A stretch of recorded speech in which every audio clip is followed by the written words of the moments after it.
In a small house in a quiet countryside, there was an old dining table with 4 chairs. But since the day Daniel passed away, one chair had remained empty. Our story begins on a winter evening as the family gathers around the table with one missing presence. The dining table stood by the wooden window of a humble countryside home. On it, simple dishes were carefully arranged: a bowl of vegetable soup, braised fish, and steaming white rice. Yet anyone who walked in would notice one thing immediately: the empty chair at the corner of the table. It was where Ethan's father, Daniel, used to sit. Since the accident that took his life, that chair had never been moved. Every meal, Ethan's mother, Mary, still placed chopsticks in front of it, but no one ever touched them. Ethan, only 12, felt a knot in his chest each time he saw it, torn between longing and anger. He longed for the nights when their family would laugh together as Daniel told stories. He felt anger at how quickly life had taken him away, leaving Ethan and Mary alone. Tonight, the winter wind howled outside, leaves rustling against the old wooden walls, making the silence inside even heavier. Ethan sat quietly, his gaze fixed on the chair as though waiting for a miracle, for the door to open and his father to walk in, smiling as if he had never left. Ever since Daniel's passing, the air in their home had grown heavy. Mary, once cheerful and talkative, now spoke little, her face carrying a quiet sadness. Every morning she rose before dawn to work the fields, returning at dusk to cook dinner in silence. She rarely looked Ethan in the eyes. Ethan, once lively and full of laughter, had withdrawn into himself.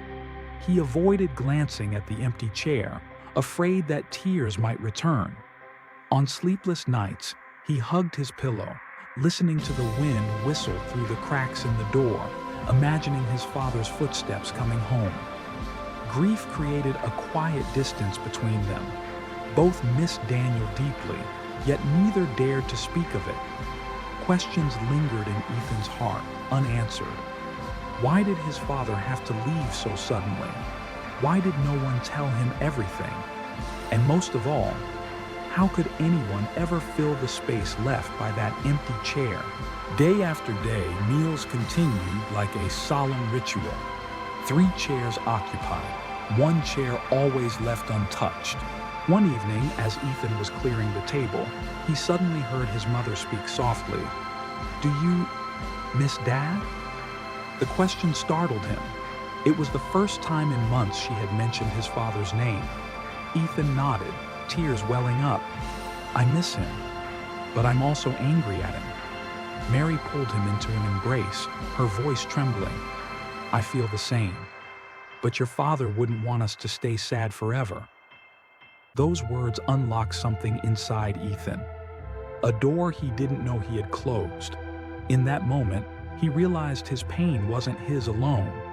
His mother carried it too. That night, for the first time in so long, they talked about Daniel. They remembered happy memories. The time Daniel taught Ethan to ride a bike, the harvest days they spent together in the fields, the silly songs he used to sing.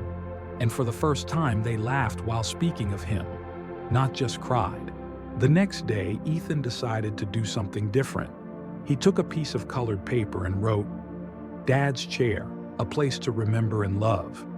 He taped it to the back of the empty chair. That evening, Ethan placed Daniel's old wool scarf on the chair and set a family photo beside it, a picture taken the previous spring. When Mary saw it, she froze for a moment, then smiled through tears. From that day on, the empty chair transformed. It was no longer a symbol of loss, but a space of memory. At every meal, Ethan and Mary placed a single flower on the table, a quiet ritual to remind themselves that Daniel's love was still with them. The atmosphere at dinner slowly changed. The silence softened. Warmth and laughter returned to their home. The chair remained unoccupied, but it no longer felt lonely. It became a bridge, connecting them to Daniel and to each other. The empty chair had once been a wound in their hearts, a constant reminder of pain and absence. But over time, they learned to see it differently, not as a void, but as a vessel for love and remembrance. From then on, the family dinners no longer felt incomplete. Each shared story, each gentle smile, became a way to keep Daniel's presence alive. Ethan and Mary understood he had never truly left.